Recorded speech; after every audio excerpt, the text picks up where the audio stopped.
Shalom Alaikum Besem Hamasiyah. Ada satu buku trialog yang sangat baik antara Yahudi, Kristen, dan Islam tentang tema-tema termasuk yang sejajar dalam kitab Taurat, kitab Perjanjian Baru, dan kitab Quran. Itu menarik ketika seorang pembicara Muslim menanyakan kepada orang Yahudi bagaimana cara dia memahami kitab Taurat khususnya tentang hukuman mati. Lalu orang Yahudi tadi mengatakan buku ini sudah diterbitkan oleh Mizan. Dia mengatakan begini, seperti ungkapan dalam kitab Taurat, ya, dibrah Torah, sesungguhnya Taurat itu berbicara kilason bini Adam di dalam bahasa anak manusia. Itu artinya apa? Taurat itu mengandung dua dimensi. Dan ini sebetulnya yang dikatakan oleh Paulus bahwa huruf itu mematikan, roh itu menghidupkan. Jadi sebetulnya Paulus itu sangat Taurat sentris. Tidak benar kalau dikatakan Paulus itu menghapus Taurat. Tidak ada satupun dari hukum Taurat, bahkan tidak hanya hukum Taurat, tradisi Taurat lisan yang ditulis para rabi yang dilanggar oleh Rasul Paulus. Coba satu saja cari, tidak pernah ada.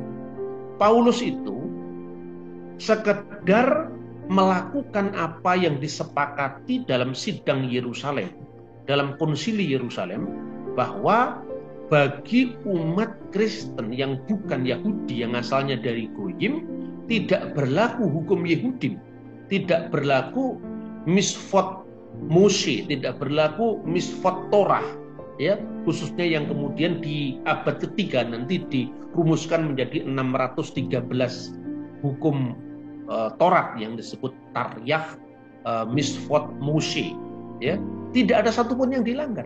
Satu contoh misalnya, hukum yang dilakukan Paulus terhadap orang Yahudi disunat. Kisah Rasul pasal 16 1 sampai dengan 3.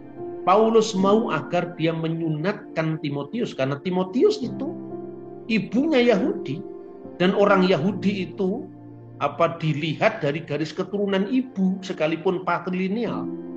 Makanya perempuan Yahudi itu sangat dijaga. Kalau Anda mendapatkan orang laki-laki Yahudi sangat mungkin sekarang, tapi kalau perempuan Yahudi sangat dijaga supaya mereka tidak menikah dengan orang yang bukan Yahudi, karena itu garis keturunan itu lewat ibu sekalipun itu patrilineal. Dan ini tidak ada dalam hukum Islam atau hukum Timur Tengah yang lain. Ada contoh.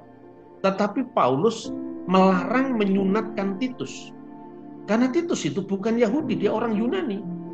Maka dilarang disunatkan. Justru Paulus sangat menjunjung tinggi aturan tentang Goyim dan Yehudim ini.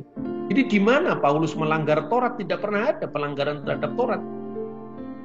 Nah, ini yang harus kita ulang-ulang terus karena ini menjadi tema yang sering dijadikan dasar untuk menilai yang tidak fair.